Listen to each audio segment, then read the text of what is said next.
celui qui sait utiliser sa bouche peut remplir sa maison de biens. Celui qui sait utiliser sa bouche peut vivre longtemps. Celui qui sait utiliser sa bouche peut avoir la tranquillité, la quiétude. Celui qui sait utiliser sa bouche peut recevoir n'importe quelle grâce de Dieu. Nous aspirons à des choses grandes. Nous voulons voir les situations de notre vie changer. Nous voulons dominer, nous voulons régner parce que nous savons que c'est notre appel. Nous savons que c'est ce à quoi Dieu nous destine. Nous savons que c'est la volonté de Dieu pour nous. Mais pourquoi cela n'est pas? Parce que tout simplement, bien vrai que nous essayons de pouvoir parler le langage de Dieu, il y a quelque chose qui nous manque. Bien aimé, en plus de parler le langage, tu as besoin de ne pas douter en ton cœur. Pourquoi? Toute croyance prend racine dans le cœur. Ce en quoi tu crois, ce que tu poseras comme acte, vient de ton cœur. Donc tu peux dire que tu crois en la guérison, mais les actions que tu vas poser par la suite seront contraires à ce que tu as confessé. Pourquoi? Parce que dans ton cœur, ce qui est établi, c'est que tu ne crois pas en la guérison.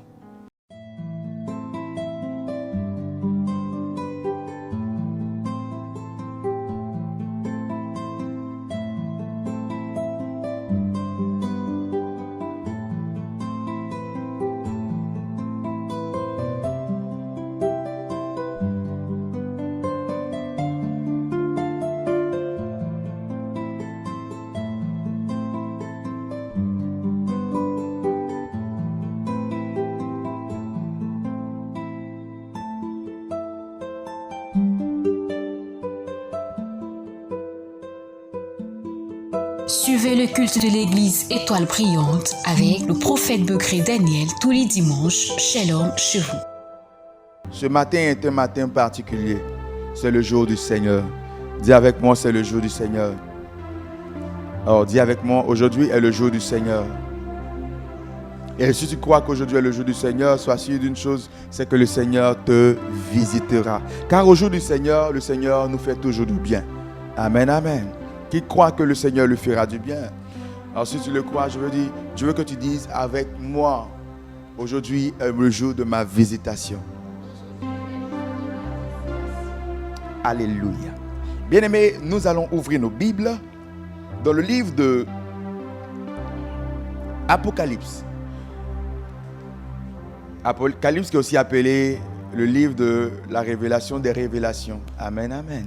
Voilà, donc nous allons ouvrir nos Bibles dans le livre d'Apocalypse, chapitre 4, du verset 1 au verset 7. Apocalypse 4, 1 à 7. On va aller pour la lecture. Après cela, je regardai et voici, une porte était ouverte dans le ciel. La première voix que j'avais entendue, comme le son d'une trompette, et qui me parlait dit, monte ici, et je te ferai voir ce qui doit arriver dans la suite. Aussitôt, je fus ravi en esprit, et voici, il y avait un trône dans le ciel, et sur ce trône, quelqu'un était assis. Celui qui était assis avait l'aspect d'une pierre de jaspe et de sardone, et le trône était environné d'un arc-en-ciel semblable à de l'émeraude. Autour du trône, je vis 24 trônes, et sur ces trônes, 24 vieillards assis, revêtus de vêtements blancs, et sur leur tête des couronnes d'or. Du trône sortent des éclairs, des voix et des tonnerres. Devant le trône brûlent 7 lampes ardentes et qui sont les 7 esprits de Dieu.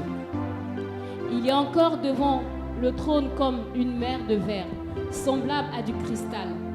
Au milieu du trône et autour du trône, il y avait 4 vivants, 4 êtres vivants remplis de Dieu, devant et derrière. Verset 7. Le premier être vivant est semblable à un lion. Le second être vivant est semblable à un veau. Le troisième être vivant a la face d'un homme. Et le quatrième être vivant est semblable à un aigle qui vole. Amen. Alléluia. Amen. Est-ce que je peux entendre ton amen de là où tu es? Amen, amen, amen. Alors, en ce matin, nous parlons de tel il est, tel nous sommes. Tel il est, tel nous sommes. Nous avons commencé par étudier un sous-thème qui était nul autre que l'ABC du langage du royaume. Voilà, l'ABC du langage du royaume. Je pensais que de ta place tu ne me suivais pas. Mais je vois que tu me suis. Dis à ton voisin, je suis très bien le message. Alors, nous avons parlé de l'ABC du royaume. L'ABC du royaume a été donné afin de nous permettre de pouvoir parler le langage de Dieu. Ça rentre en ligne de compte du grand thème que nous sommes en train de développer, à savoir tel qu'il est, tel nous sommes. Pour pouvoir être comme Christ, il est important pour nous de pouvoir parler comme lui. Amen, amen. De pouvoir nous exprimer comme il s'exprimerait s'il était sur la terre. Et l'ABC du royaume nous permet d'avoir les mots que Christ aurait utilisés s'il était à notre place, s'il était sur la terre et qu'il était en train de vivre les situations que nous serions en train de vivre. Quelqu'un me suit? Mais au-delà de cela, le langage n'est pas le seul outil ou le seul aspect qui puisse permettre à une personne d'être identique ou identifiée à une autre personne. Il y a également ce qu'on appelle la personnalité. La personnalité de quelqu'un. Et en ce matin, nous allons parler des 4 aspects de la personnalité de Christ. Dis avec moi les 4 aspects de la personnalité de Christ. Voilà, quand on parle d'une personnalité, on fait référence à quelque chose qui est propre à une personne, à quelque chose qui la démarque, qui la distingue, à quelque chose qui la dissocie des autres. Donc notre personnalité fait de nous des êtres uniques. Et nous avons vu, nous savons que Christ également a exprimé une personnalité qui avait des facettes. Et si nous voulons être comme Christ, nous devons également être capables d'exprimer ces personnalités-là, ou ces facettes de cette personnalité, afin que nous puissions véritablement nous identifier à notre Seigneur. Alléluia. Car la méthode la plus excellente pour pouvoir être comme quelqu'un, c'est de l'imiter. Donc ce matin, nous allons découvrir les facettes, les aspects de cette personnalité, et nous allons chercher à mimer. Nous allons chercher à imiter Christ selon ses facettes, selon ses aspects de sa personnalité, de sorte que nous puissions lui ressembler. Amen, amen. Je n'ai pas entendu ton amen. Alors, lorsque nous avons lu ce texte d'Apocalypse, nous l'avons lu pour un but. Celui de pouvoir cerner, de pouvoir saisir, j'ai envie de dire, les aspects de la personnalité de Christ. Vous allez voir que dans ce texte, Jean nous présente le trône divin. Et il nous dit qu'autour de ce trône, il y avait 4 êtres. 4 êtres assez particuliers qui avaient des yeux tout autour de leur tête, qui avaient des ailes également. Mais ces êtres-là avaient une certaine particularité, c'est que chacun avait une face bien déterminée, une face bien définie. Il y avait un être vivant qui avait la face d'un lion, un autre qui avait la face d'un veau, un troisième qui avait la face d'un homme, et le 4e avait la face de quoi?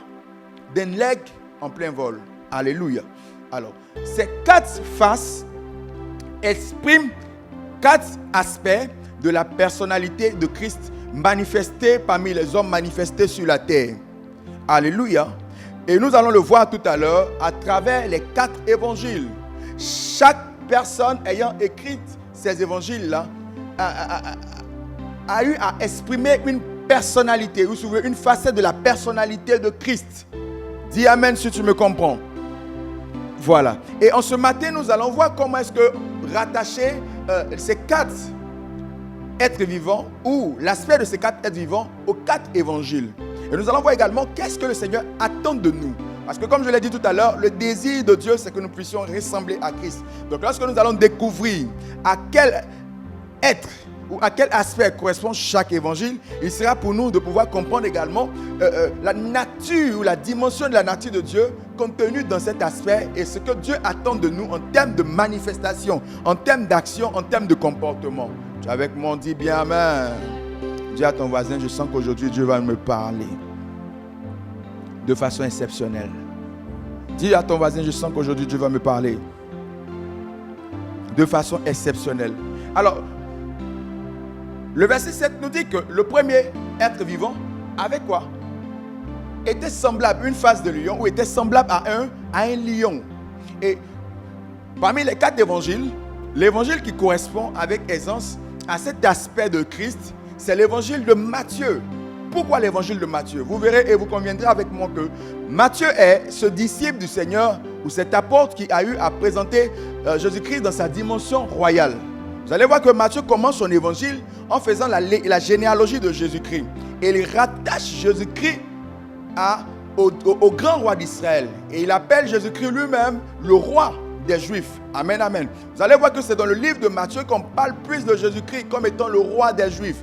Tout simplement parce qu'il était question de faire ressortir l'aspect royal ou l'aspect royauté de Christ. Amen, amen. Alléluia. Est-ce que quelqu'un me suit? Et cette dimension royale de Christ n'a pas été simplement exprimée, matérialisée en Israël. ou au milieu des Juifs, même dans notre monde, même de notre temps, on arrive à voir l'impact de Jésus-Christ en termes de roi. Mais pour ce faire, il faudrait que je puisse définir la notion de roi pour que vous puissiez comprendre ce dont je suis en train de vous parler. Quand on parle de roi ici, on ne fait pas référence nécessairement à quelqu'un qui est établi sur un royaume physique ou à quelqu'un qui exerce une autorité royale, c'est-à-dire qu'il y a des personnes qui sont sur un territoire et qui exercent son autorité sur ces personnes.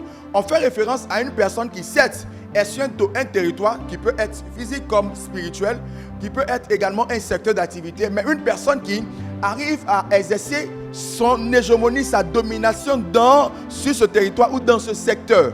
Amen, amen. Donc un roi, c'est quelqu'un qui a un talent, une capacité, une compétence et qui est reconnu dans un domaine bien déterminé. C'est quelqu'un qui, dans son secteur d'activité, de par ses compétences, de par ses talents, de par son savoir-faire, de par son savoir-être, de par ses connaissances, a fini par s'établir comme étant une référence. Je veux t'entendre dire amen. Et Jésus-Christ, lorsqu'il est venu sur la terre, a fini par s'établir comme étant une référence. Regardez aujourd'hui, pour nous qui utilisons ce qu'on appelle le calendrier grégorien. Le calendrier grégorien qu'on utilise, qui fait qu'on peut dire aujourd'hui nous sommes en l'an 2020. Ce calendrier-là a pour repère la naissance de Jésus-Christ. Aujourd'hui, nous disons que nous sommes en 2020 après Jésus-Christ. Donc, Jésus-Christ est une référence aujourd'hui pour l'humanité tout entière. Partout dans le monde, des hommes ont entendu parler de Jésus-Christ par centaines de milliers. Alléluia. Ça dénote de l'impact que cet homme a eu dans le monde entier. Quand on parle de royauté, quand on parle de roi, on parle d'impact dans le domaine qui est extra-ecclésiastique. Que suis-je en train de vous dire? On parle des choses qui touchent à la vie des hommes. Amen, amen. On parle des choses qui touchent au monde. Alléluia. Jésus-Christ n'est pas seulement connu dans l'église. Dis bien amen. Jésus-Christ est connu dans le monde entier. Même des bouddhistes ont entendu parler de Jésus-Christ. Même des musulmans ont entendu parler de Jésus-Christ. Même des kisékankis ont entendu parler de Jésus-Christ. Tout le monde entier a entendu parler de Jésus-Christ. Quitte à eux de croire ou de ne pas croire. Cependant, son impact dans le monde est très clair et probant. Alors, quand le Christ nous présente ou se présente comme étant un roi, son désir, ce n'est pas seulement d'être celui-là qui a régné ou celui-là qui a pu asseoir son hégémonie sur la terre. Il désire que nous puissions être comme lui, afin de pouvoir également manifester cette dimension royale, cette dimension de royauté. Quelqu'un me suit, dit amen. Et vous pouvez le voir à travers les propos qu'il lui-même a donnés à Jean, dans le livre d'Apocalypse, chapitre 5, le verset 10, où il est dit, tu as fait d'eux un royaume un royaume de sacrificateurs, et ils régneront sur la terre pour leur Dieu. D'autres versions disent, tu as fait d'eux des rois et des prêtres, des rois et des sacrificateurs, afin qu'ils puissent régner. Donc dans la pensée de Dieu, il est question que toi et moi puissions régner sur la terre. Dis à ton voisin, Dieu s'attend à ce que tu règnes sur la terre. Amen, amen. C'est pourquoi, écoute, je veux que tu sortes de ta pensée le fait que tu sois venu accompagner quelqu'un sur la terre. Ta vie a de l'importance aux yeux de Dieu. Le fait que tu sois sur la terre est l'expression de la volonté excellente et parfaite de Dieu pour ta vie. Et le fait que tu sois sur la terre exprime le fait que Dieu a un plan pour toi et pour ceux qui partagent ta vie. Tu peux ne pas connaître le plan de Dieu pour toi, tu peux ne pas savoir ce que Dieu a pour toi, mais je peux t'assurer que ce plan-là est tellement merveilleux qu'il comporte également le bienfait ou des bienfaits aux gens qui partagent non seulement ta vie, à ta communauté, à ton quartier, à ta ville, à ta nation, au continent et même au monde, selon ta foi. Amen. Donc Dieu s'attend à ce que quelqu'un puisse régner sur la terre. Ton règne ne se fera pas au ciel, s'il te plaît. Ne t'attends pas à ce que tu puisses avoir un règne au ciel. Dieu t'a donné un trône sur la terre. Dieu t'a donné un domaine où tu dois régner et c'est sur la terre. Vous tous, autant que vous êtes, vous avez un domaine où vous devez régner sur la terre. Vous avez peut-être des qualités qui ne sont pas encore exprimées. Vous avez des compétences qui ne sont pas encore avérées. Mais je puis vous assurer d'une chose, c'est que c'est le don de Dieu dans la vie d'un homme qui l'élève. Et si tu es capable de discerner le don de Dieu qui est dans ta vie, ce don-là te mènera de zéro à héros. Ce don-là fera de toi quelqu'un de remarquable. Bien aimé, il y avait beaucoup de joueurs de harpe, mais c'est le jeu de harpe de David qui lui a donné de pouvoir entrer dans la cour royale pour la toute première fois. Amen, amen. Lorsqu'il jouait de sa harpe, on se disait, mais quel est ce joueur de harpe? Parce qu'il avait quelque chose de particulier. Il n'a pas appris à jouer la harpe juste parce qu'il aimait la harpe. Il jouait de la harpe parce que le jeu de la harpe était un don pour lui. C'était une capacité, une qualité que Dieu lui avait donnée. Dis amen. Oh, je vois des gens qui se disent à quoi je sais, quelle est ma vie, mais je veux t'annoncer que ta vie a de la valeur. Il y a quelque chose qui sommeille en toi. Il y a un potentiel qui sommeille en toi. Le roi qui est en toi veut se réveiller. Dis à ton voisin, il est temps que le roi qui est en moi se réveille. Alors dis, il est temps que le roi qui est en moi se réveille. Oui, bien-aimé, il est temps que le roi qui est en toi se réveille. Il y a beaucoup d'ingénieurs qui attendent d'être révélés au travers de toi. Amen, amen. Il y a un militaire qui attend d'être révélé au travers de toi. Il y a une grande femme d'affaires qui attend d'être révélée au travers de toi. Il y a un ministre qui attend d'être révélé au travers de toi. Il y a des généraux qui attendent d'être révélés au travers de toi. Il y a des hommes forts qui attendent d'être révélés au travers de toi. Il y a des présidents qui attendent d'être révélés au travers de toi. Dieu attend que ce qu'il a déposé en toi puisse être révélé. Écoute, ce que tu ne sais pas, c'est que ta vie est semblable à un champ qui comporte une perle. Et Dieu a acheté ce champ-là parce qu'il savait que dans ce champ, il y avait des trésors. Ce champ, c'est ta vie. Je veux t'annoncer quelque chose, c'est que ta vie a plus de valeur que tu ne le penses. Alléluia. Donc arrête de te lamenter, arrête de t'inquiéter. Commence à te poser les bonnes questions afin que tu puisses recevoir les bonnes réponses. Te lamenter ne t'apportera rien de bon. Te soucier ne t'apportera rien de bon. Te penser à ton passé ne t'apportera rien de bon. Regarde à l'avenir et dis-toi, un chien vivant vaut mieux qu'un lion mort. Comme on le dit, tant qu'il y a de la vie, il y a de l'espoir. Bien-aimé, tu peux commencer en retard, mais une chose est sûre, c'est que lorsque le Dieu de la grâce entre dans ta vie, tes retards sont changés, tes retards sont transformés, tes retards sont utilisés à bon escient afin de te donner de vivre le meilleur pour le restant de ta vie. Peut-être que tu m'écoutes, tu me dis que j'ai gratté ma vie. Si je connaissais ce message, j'aurais pu faire bon usage de ma vie. Mais je veux te dire quelque chose, même si il reste encore une journée à vivre, quelque chose peut se produire dans ta vie. Car je connais un homme qui a vu sa vie être transformée en seulement une journée. Le matin, il était dans une prison, mais lorsque la grâce de l'Éternel l'a visité dans cette prison, en cette même journée, il a quitté la prison pour se retrouver au palais. En une seule journée, Dieu peut te faire sortir de la prison dans laquelle tu es pour t'installer dans le palais qu'il a préparé pour toi. Si tu le crois, donne-moi un bon amen. Il n'y a pas que la dimension de roi. Quand on lit le deuxième être vivant, on nous dit qu'il était semblable à un veau. Un veau, c'est quoi? Un veau, le terme veau est un terme générique, c'est un terme vernaculaire, c'est-à-dire que c'est un nom commun qu'on utilise pour pouvoir caractériser les jeunes bovins. Amen, amen. Donc, ce n'est pas un nom qui est identifié à une personne spécifique. Et cette caractéristique-là exprime la dimension de serviteur de Christ. C'est pourquoi vous allez voir que Marc, quand il parle de Jésus-Christ, il fait plus ressortir sa dimension de serviteur et il ne parle même pas de sa généalogie. Parce que le serviteur, on ne présente pas sa généalogie. Une des choses qui marquait l'existence des serviteurs des temps médiévaux, des temps du Moyen-Âge et même avant, c'est le fait que le serviteur puisse avoir son nom être retiré. Tout serviteur voyait son nom être retiré. Autrement dit, on cherchait à enlever son identité. On donnait à un serviteur l'identité qu'on voulait lui donner. Si on voulait lui donner l'identité de fou, on l'appelait fou. Si on voulait donner l'identité d'un chien, on l'appelait chien. On enlevait ce qui caractérisait sa personne. C'est pourquoi vous allez voir, lorsque Nebuchadnezzar a fait venir des jeunes d'Israël, lorsqu'il les a fait venir dans son royaume afin de pouvoir être à son service, une chose qui a caractérisé leur existence là-bas, c'était le changement de nom. On a changé tous leurs noms, de sorte à changer leur identité et leur faire comprendre qu'ils n'ont pas un statut privilégié, si ce n'est que le statut de serviteur.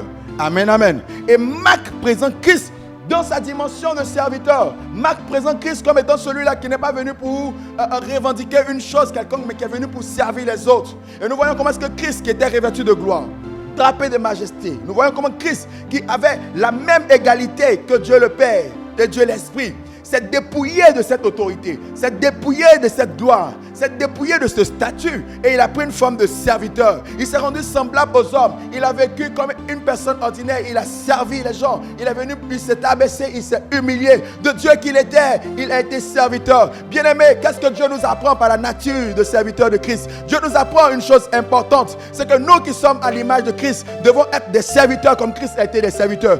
Bien-aimé, nous avons un service à rendre à Dieu auprès des hommes. Nous avons des choses à accomplir pour Dieu auprès des hommes. Nous devons comprendre une chose, c'est que qui veut devenir grand doit être le serviteur des autres. La royauté passe par le service. Si tu ne t'abaisses pas, tu ne peux pas être élevé. Tu as besoin de te faire petit pour que Dieu te lève. Est-ce que je parle à quelqu'un ce matin? Il est temps que tu deviennes le serviteur de ton voisin. Oh, dis avec moi, je dois devenir le serviteur de mon voisin. Je dois devenir le serviteur de mon mari, de ma femme. Je dois devenir le serviteur de mon quartier. Comment tu peux servir Dieu auprès des hommes? En faisant ce que Dieu attend de toi, en fléchissant les genoux par moment et en demandant à Dieu d'agir dans la vie de ce peuple, en fléchissant les genoux, en demandant à Dieu de sauver ces personnes qui sont en train de mourir, en fléchissant les genoux, en demandant à Dieu de changer la vie de ces personnes qui vont à l'enfer, en allant communiquer l'amour de Dieu à ces personnes. En agissant de la sorte, tu seras en train de montrer à Dieu que tu es un serviteur, en acceptant de porter ta croix, en acceptant l'humiliation, en acceptant l'ignominie, en acceptant la honte. Il est temps que vous et moi soyons comme Christ. Il est temps que nous descendions de nos chevaux. Il est temps que nous descendions de notre piédestal et que nous commencions à mettre la main dans la boue, que nous commencions à être des serviteurs de Dieu, d'être des servants de Dieu. Je ne parle pas d'être pasteur, je ne parle pas d'être nécessairement apôtre, je ne parle pas de nécessairement être docteur. Je parle de personnes qui ont compris que ce n'est pas le titre qui est le plus important, mais c'est l'action qui est posée qui donne gloire au nom de l'Éternel. Des gens qui ont compris que même de quelque manière que ce soit, à quelque niveau que ce soit, ils peuvent être utiles entre les mains de Dieu. Même s'il s'agit de donner un sac de riz à quelqu'un pour lui manifester de l'amour, ce serait également servir Dieu. S'il s'agit d'apporter la compassion à quelqu'un qui est dans le deuil, c'est également servir Dieu. Il est temps que tout notre être puisse servir les intérêts de Dieu. Dis à ton voisin, nous devons servir les intérêts de Dieu sur la terre. Vous savez pourquoi? Parce que nous sommes créés pour le service de Dieu. Nous avons été façonnés pour la gloire de Dieu. Nous avons été établis pour l'élévation de Christ. C'est pourquoi, bien-aimés, nous devons servir véritablement Dieu. En ces temps de la fin, notre service pour Dieu doit être authentique. Notre service pour Dieu doit être véritable. Notre service pour Dieu doit être fort. Notre service pour Dieu doit être très, très prononcé. Ce n'est plus le temps de dormir. Ce n'est plus le temps de se lamenter. Ce n'est plus le temps de penser à ce qu'on n'a pas. Il est temps de penser à ce qu'on a déjà et à ce qu'on peut donner aux autres. Amen, amen. Car ce que tu penses ne pas avoir, il y a d'autres qui n'ont même pas quelque chose. Toi, tu penses ne pas avoir de grands biens, de grandes richesses, mais tu as le salut de Dieu, tu as la puissance de Dieu, tu as l'onction de Dieu. Tu arrives à dormir la nuit, pendant qu'il y a des gens qui ne dorment pas la nuit. Tu arrives à faire de beaux rêves, pendant qu'il y a des gens qui font des cauchemars. Tu arrives à te lever et te mouvoir, pendant qu'il y a des gens qui sont sous oppression des démons, qui n'arrivent même pas à marcher. Tu arrives à dire au nom de Jésus, pourtant qu'il y a des gens qui sont tellement oppressés, qui n'arrivent même pas à prononcer le nom de Jésus. Je veux te dire quelque chose, ce que Dieu t'a donné, ce n'est pas juste pour que tu puisses le conserver. Les dons et talents que Dieu a mis dans ta vie sont pour que tu puisses les utiliser pour le bien-être du royaume, afin de faire du bien aux autres. La Bible parlant de Jésus-Christ disait qu'il partait de ville en ville, de village en village, de contrée en contrée, faisant du bien aux hommes. Il est temps que nous fassions du bien à notre entourage. Il est temps que nous donnions ce qu'on a de meilleur en nous. Peut-être tu me diras que tu n'as pas d'argent, mais je veux te dire que tu as quelque chose à donner. Amen, amen. Devenons de véritables serviteurs de Dieu. Servons l'Éternel. Même ton sourire peut faire du bien à quelqu'un. Même ton sourire peut apporter de la joie de vivre à quelqu'un. Alléluia. Il y a l'onction de Dieu dans notre vie. Et tout ce que nous faisons est utilisé par Dieu pour bénir les autres. Même quand nous saluons des personnes, Dieu utilise cette salutation pour bénir les hommes. Servons Dieu, soyons conscients que notre vie doit être une vie de sacerdoce. On nous parle du troisième être vivant. Et le troisième être vivant, on nous dit qu'il avait une face semblable à celle d'un homme. Amen, amen. Et le troisième être vivant correspond à l'évangile de Luc. Amen, amen. Vous allez voir que Luc est cette personne-là qui a révélé l'humanisme et l'humanité de Jésus-Christ. Luc est cette personne qui, dans son évangile, a présenté Jésus-Christ comme un simple homme. Amen, amen. Et Luc est cette personne qui a plus parlé de Christ comme étant le Fils de l'homme et non le Fils de Dieu. Le Fils de l'homme. Pour révéler que ce tête qu'on voyait comme étant Dieu avait également un côté humain. Je veux dire à quelqu'un que Dieu s'attend à ce que toi, chrétien, tu aies un côté humain. Dis Amen. Oui, tu as un côté humain. Regardez, quand je parle d'avoir un côté humain, il s'agit de quoi? Regardez Jésus. Un jour, les pharisiens l'ont regardé, ils ont dit, mais si cet homme venait vraiment de Dieu, il n'allait pas se mélanger avec ces personnes de mauvaise vie. Parce qu'il sait qu'il aurait su que ce sont des personnes de mauvaise vie et qu'elles ne sont pas dignes de pouvoir être dans sa présence. Jésus partageait le repas avec des prostituées. Jésus partageait le repas avec des voleurs. Jésus partageait le repas avec des gens qui n'avaient pas forcément une bonne vie. Pour montrer aux hommes, pour montrer à l'humanité tout entière qu'il était également un homme qui connaissait les réalités des hommes et qui partageait leurs vécus leurs réalités sans toutefois péché. Amen, amen. Bien aimé, beaucoup de personnes n'ont pas envie de devenir chrétiens parce que lorsqu'elles nous regardent, elles ont l'impression de voir le jugement divin au travers de notre vie. Elles ont l'impression d'entendre Dieu en train de les juger, en train de leur dire, tu es mauvais, tu es méchante, c'est moi qui suis pur, toi tu es impur.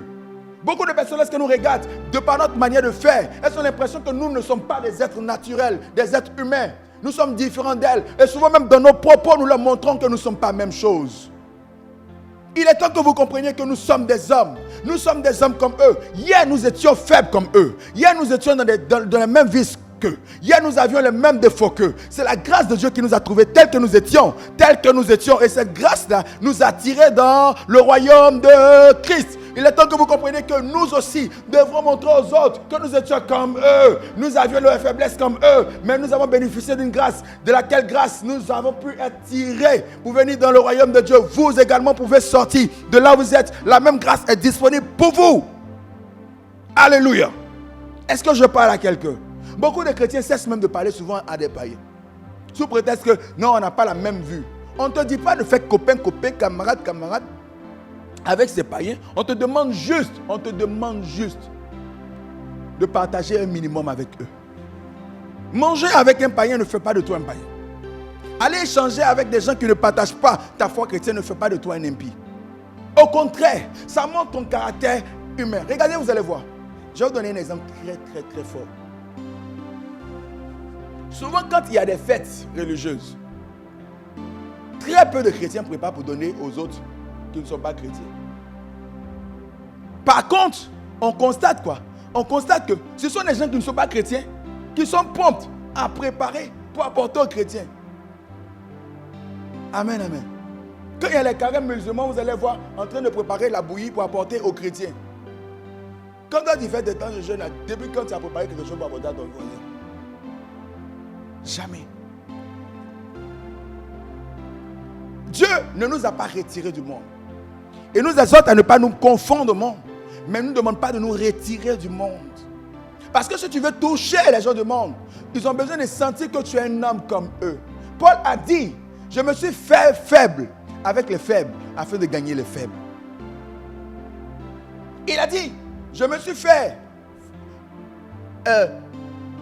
injuste, on va dire ça comme ça, avec les injustes, je paraphrase, afin de les gagner. Tu as besoin d'être comme, ou de te présenter comme ces personnes, afin de pouvoir les gagner.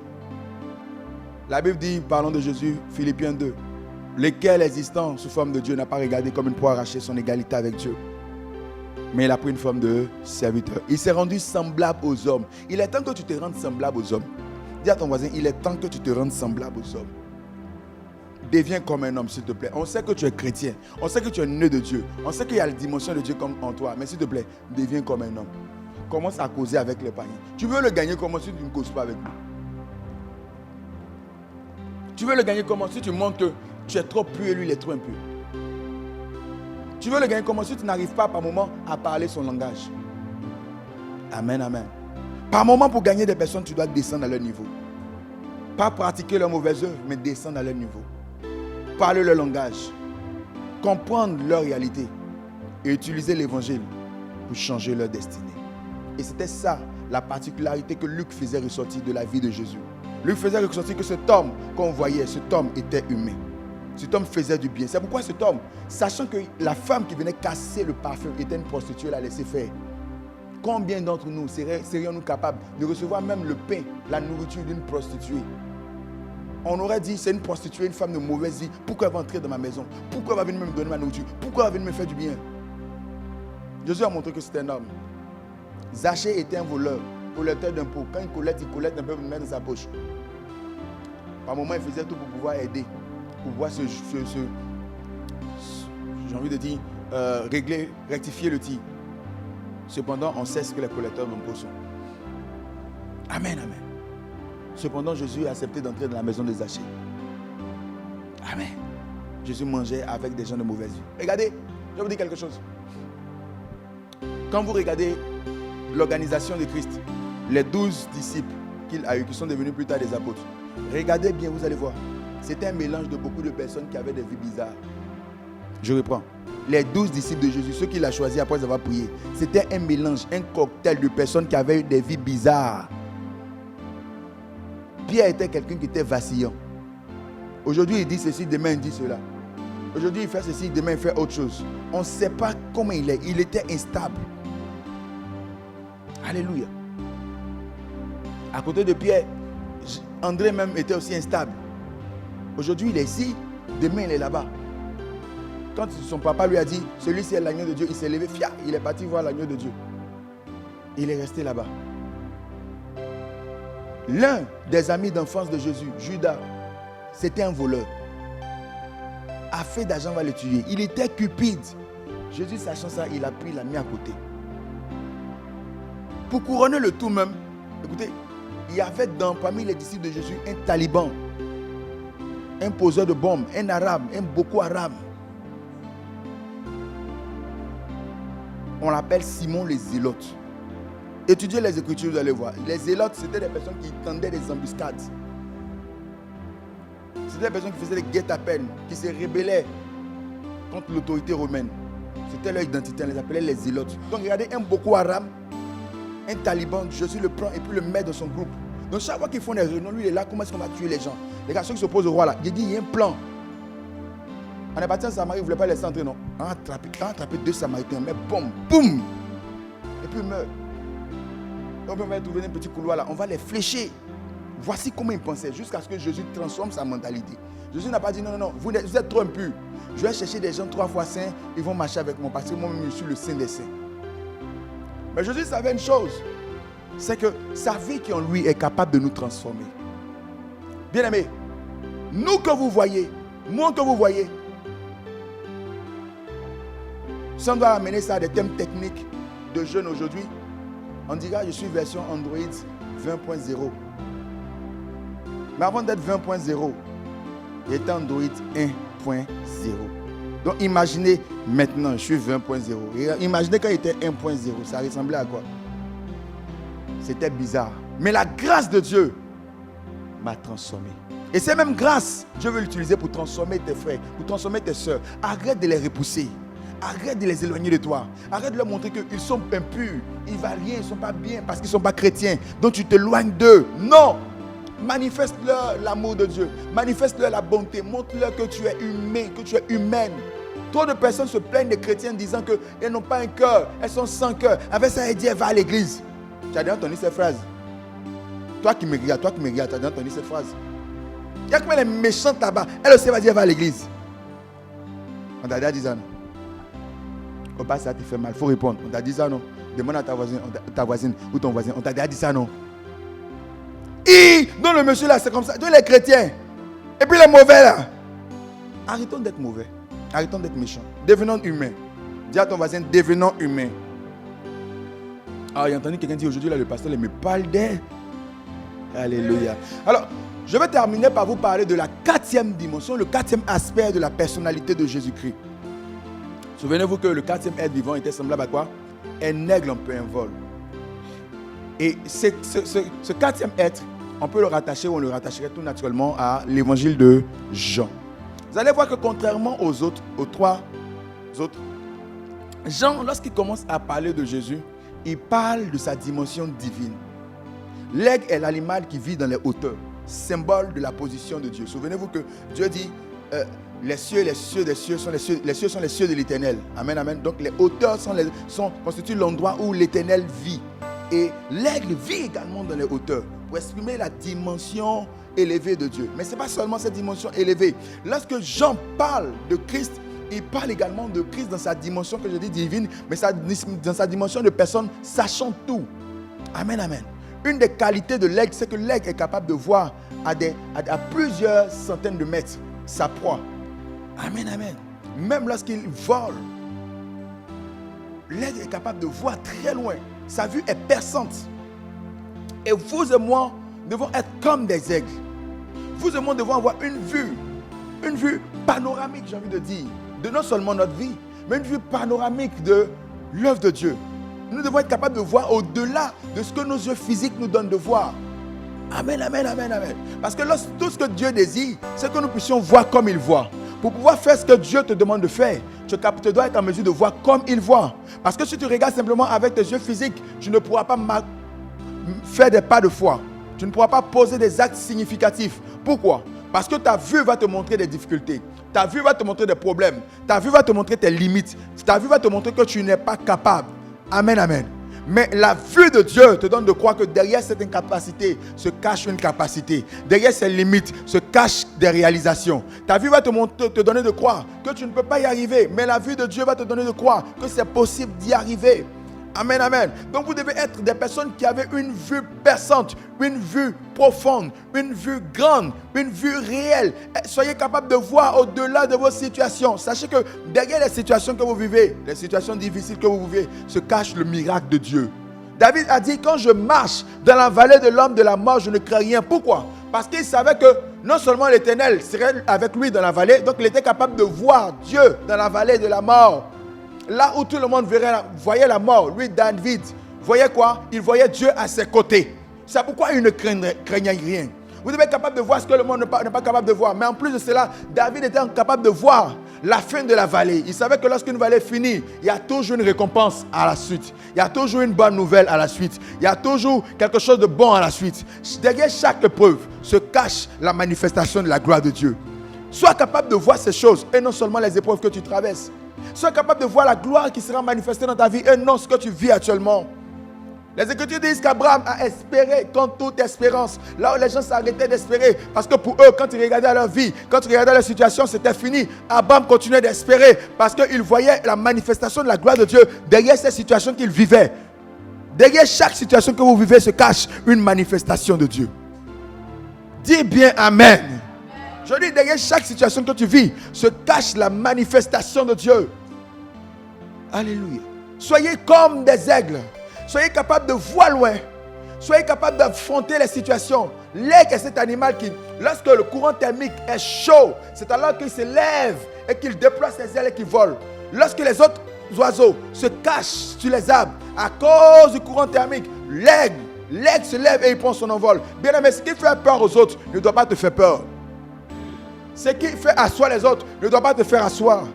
Ce qui emmène les autres à dire c'est fini ne doit pas t'amener à dire c'est fini. Tu sais pourquoi? Parce que tu es la lumière du monde. C'est à toi de clairer ce monde.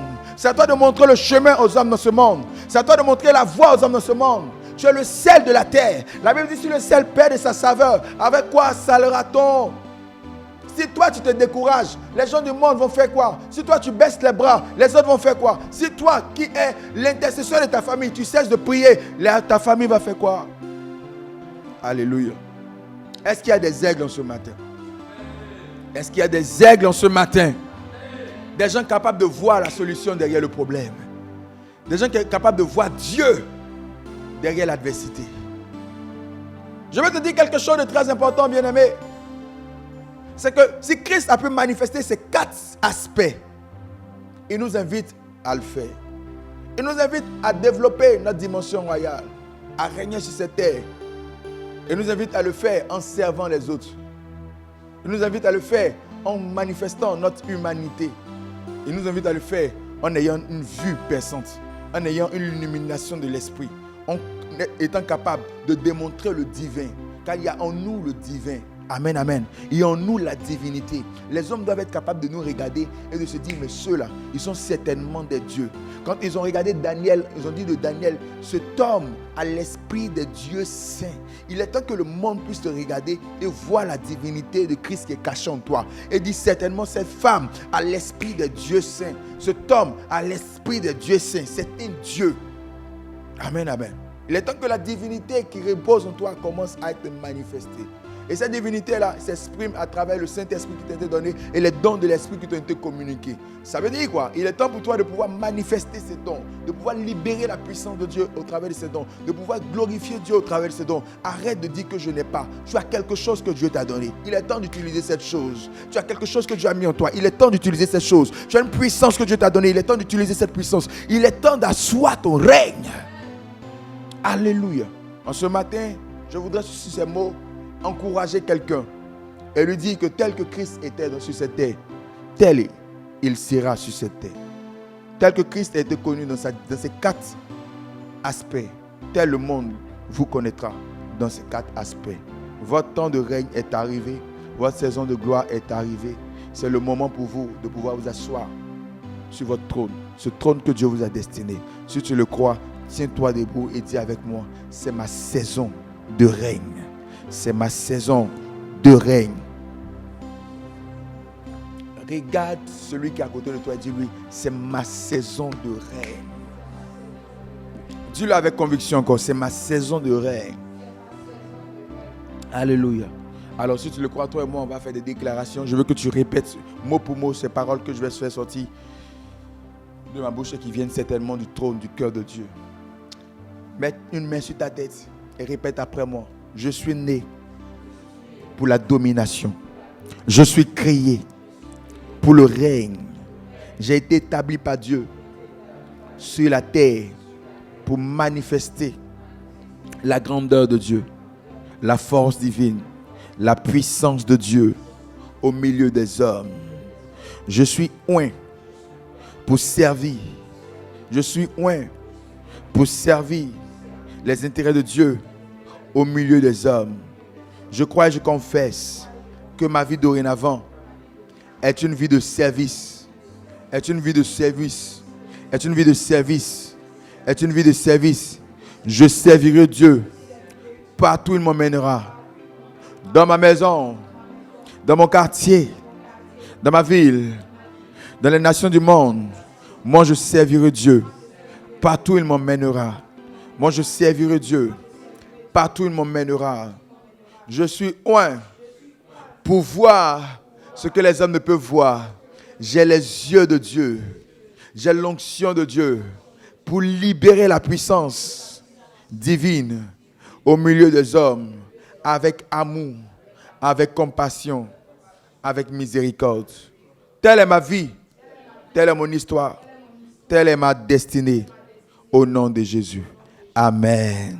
Amen. Amen. Est-ce que Dieu peut entendre tes acclamations ce matin?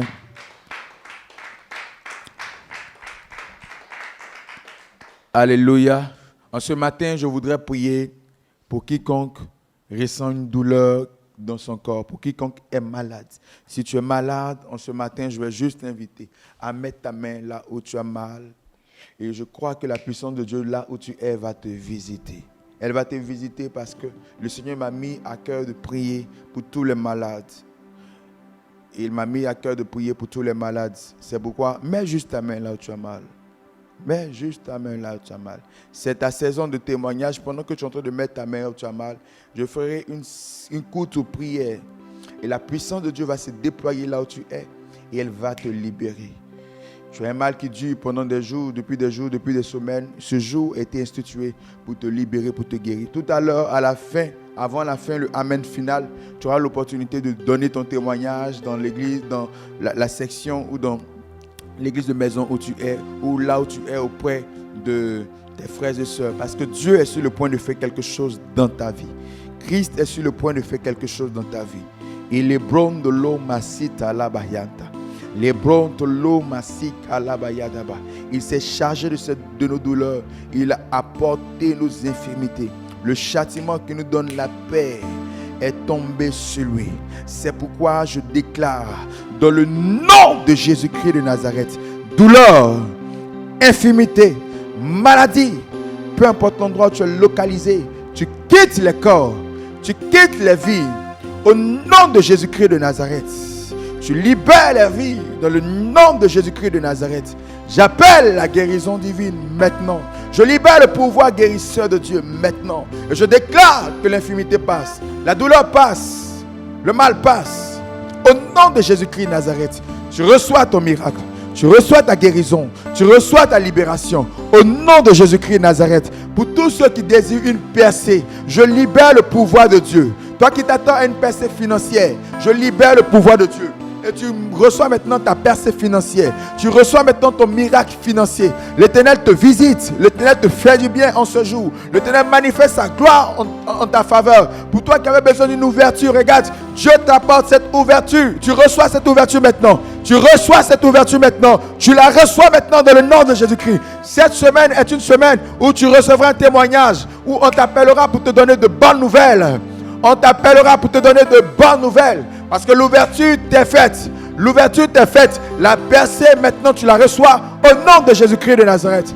Pour toi qui voulais un miracle, reçois ton miracle. Quelle que soit la nature de ce miracle, il est le Dieu de miracles et il agit encore de nos jours. Tu reçois ton miracle et le dimanche prochain est le dimanche de ton témoignage. Le dimanche de ton témoignage. Le dimanche de ton témoignage. Le dimanche de ton témoignage où tu témoigneras du miraculeux divin, où tu témoigneras de la puissance divine.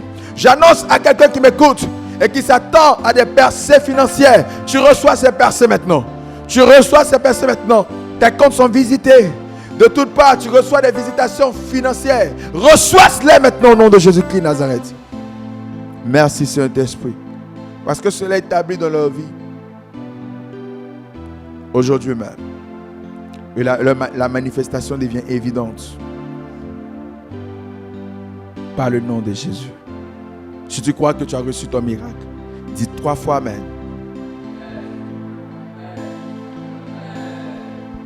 Alléluia. Que la grâce de Dieu repose sur ta vie. Je veux que tu parles de cette présence avec la conviction que cette semaine, Dieu a un témoignage pour toi.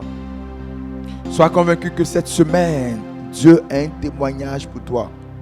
Ça commencera pour quelqu'un déjà dès cet après-midi. Ça commencera pour quelqu'un d'autre le lundi, c'est-à-dire demain. Ça commencera pour quelqu'un d'autre le mardi. Mais quoi qu'il en soit, regarde cette semaine. Dieu te visitera de façon exceptionnelle. C'est ta saison, c'est ton temps. Que Dieu te bénisse. Que sa grâce repose sur ta vie. Lève ta main vers le trône de Dieu. Lève ta main vers le trône de Dieu. Et reçois la grâce qui vient de Dieu. Lève ta main vers le trône de Dieu. Seigneur, je te rends toute la gloire, je te bénis. Je te dis merci pour ce moment. Merci pour la vie de tes enfants. Merci pour tes regards d'amour, tes regards de bonté, de bienveillance que tu as levé sur leur vie. Je veux t'encourager à continuer à les visiter. Je veux t'encourager à continuer à les visiter. Je veux t'encourager à continuer à les visiter. Bénis-les de façon exceptionnelle. Que ta main repose sur leur vie de façon particulière. Fais dans leur vie quelque chose d'excellent. Que cette semaine, papa, voit arriver dans leur vie des grâces insoupçonnées. Je déclare et je décrète que vous vivrez des choses très grandes en cette semaine. Vous vivrez une puissance surnaturelle de Dieu. Elle affectera tous les domaines de votre vie. Vos finances seront puissamment visitées. Vos finances seront puissamment visitées. Vos finances seront puissamment visitées. Vos finances seront puissamment visitées. Avant dimanche, tu reçois un témoignage financier. Pour toi qui t'attendais à un travail, avant dimanche, tu reçois une visitation. Pour toi qui t'attendais à Dieu pour un contact, pour une rencontre, pour une connexion, avant dimanche, tu reçois ta connexion. Pour toi qui t'attendais à Dieu pour une guérison, cela est fait au nom de Jésus-Christ. Allez-y et que le monde reconnaisse que vous êtes un signe et un présage au milieu de cette génération. Amen. Merci d'avoir suivi ce programme. Restez connectés sur nos différentes pages. À très bientôt pour notre moment d'enseignement. Soyez bénis.